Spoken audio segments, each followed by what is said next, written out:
Welcome to the Deep Dive. Today we're looking at something a little unexpected happening just north of Indianapolis. Oh, what's that? Well, we're trying to understand why entrepreneurs based in Fishers are making this short hop into the city to work, specifically at a place called Brandnook. Okay, yeah, that does sound a bit counterintuitive at first glance. Fishers is booming. Yeah, exactly. So why leave?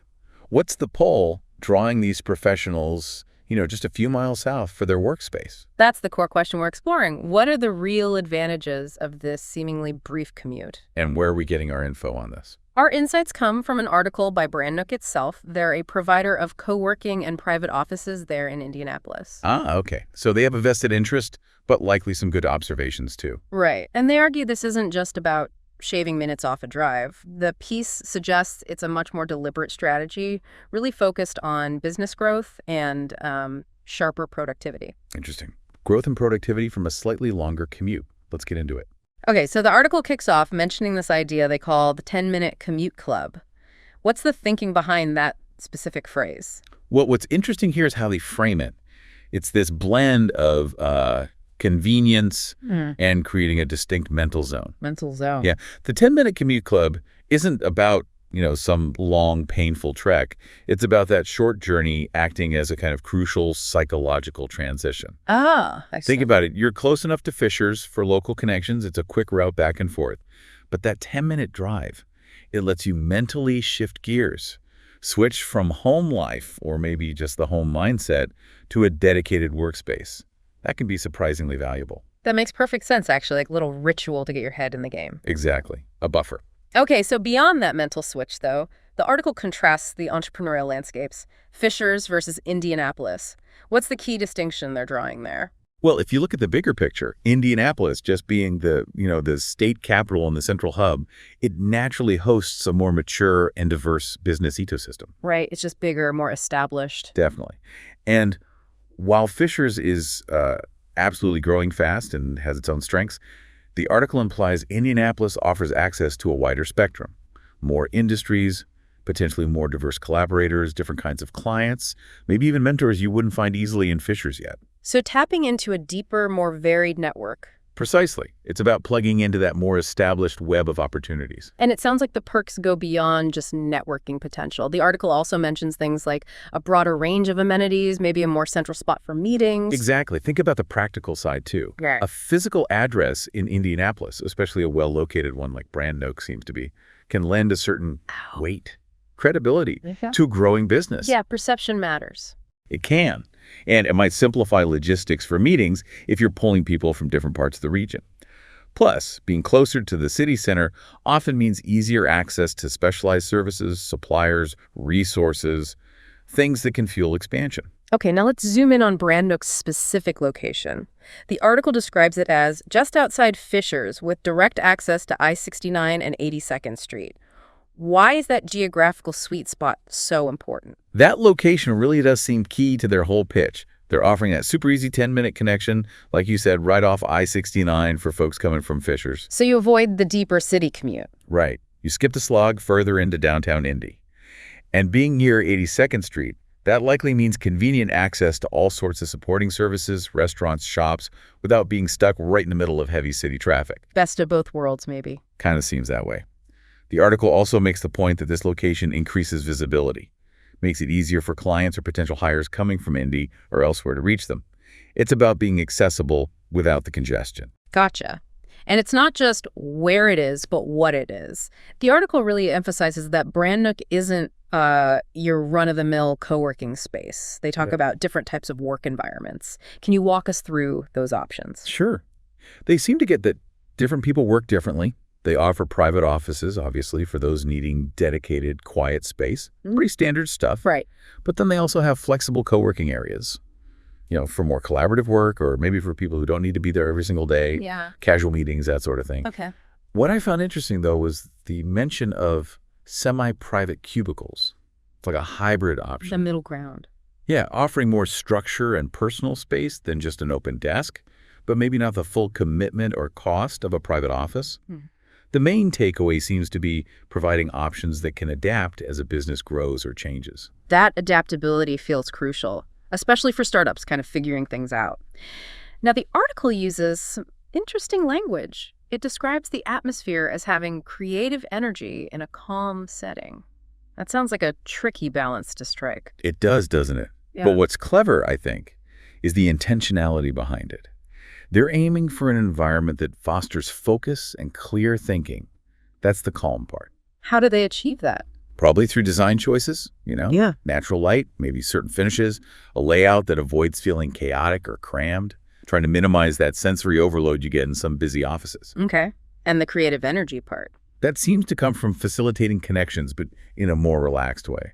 Not those sometimes awkward forced networking events. Ah, right. Less pressure. Exactly. So within that calm space for deep work, there are still opportunities for spontaneous collaboration, maybe bumping into people, having a quick chat. So connection without the pressure cooker. And speaking of the basics, the nuts and bolts, the article stresses reliable infrastructure for serious work. What specific things are they highlighting as essential there? Well, these days, reliable tech is just table stakes, isn't it? Absolutely. Non-negotiable. So they're emphasizing the fundamentals. Fast, secure Wi-Fi, that's huge. Readily available, private meeting rooms, 204/7 access is often important for entrepreneurs with odd hours. True. And just generally professional-grade amenities, things that let people focus on their actual work without getting tripped up by tech problems or, logistical hassles. It's about providing a smooth, supportive workspace. We've touched on making connections, but the article has a whole section called Networking Without the Noise. Sounds like they have a very specific philosophy about this. Yes, and it's actually quite a refreshing take on professional networking, I thought. How so? Instead of those often dreaded high-pressure mixer events, their approach seems to be about fostering a more organic environment, a place where connections can develop naturally. Maybe through just casual chats during coffee breaks, or conversations in the communal lounge areas, or even unplanned brainstorming sessions that just sort of happen. The focus is on building genuine relationships with other professionals in a setting that feels less forced, more comfortable. Interaction without constant distraction. Meeting like-minded people organically. That seems to be the goal.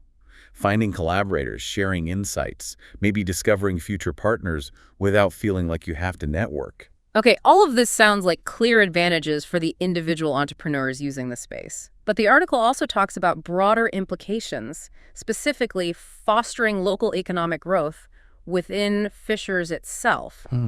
How does a workspace technically in Indianapolis contribute back to Fishers? Yeah, that's an interesting angle. Their argument seems to be that by providing this high-quality professional environment so close to Fishers. Right, that 10-minute drive again. Exactly. They're enabling Fishers-based entrepreneurs to thrive without needing to uproot their lives or deal with a really long commute further into the city. Okay, so they stay rooted in Fishers personally. Right.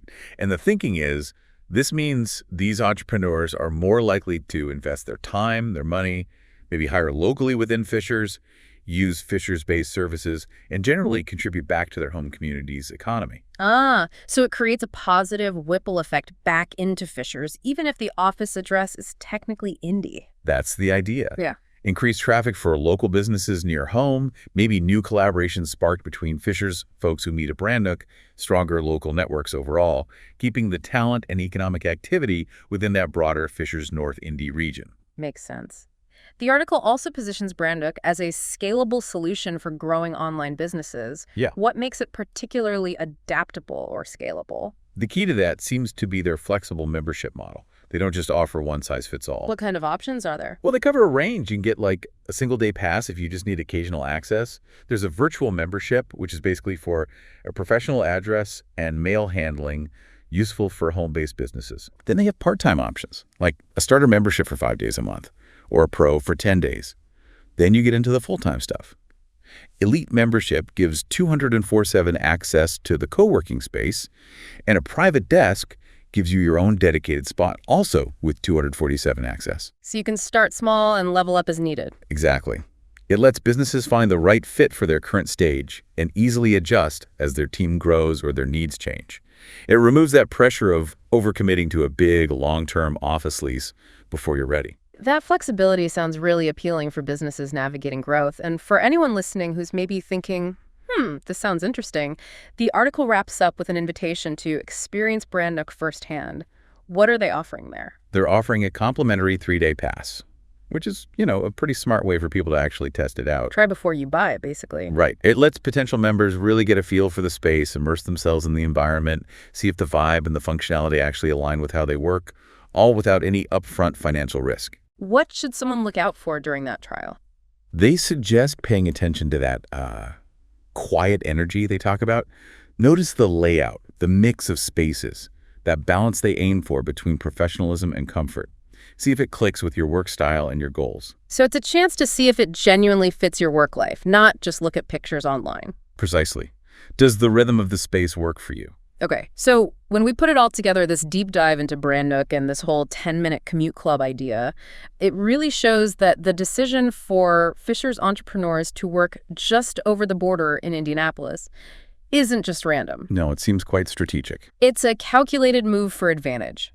It's about accessing a richer business environment, finding a workspace that's both focused and flexible, and ultimately, it seems, about fueling growth. Exactly. And for you, the listener, it kind of highlights how a seemingly small choice, like where you choose to work each day, can have a pretty significant ripple effect. Yeah. On your productivity, sure, but also on your network, your opportunities, the whole trajectory of what you're trying to build. Right. Which brings us to our final thought for you to maybe mull over.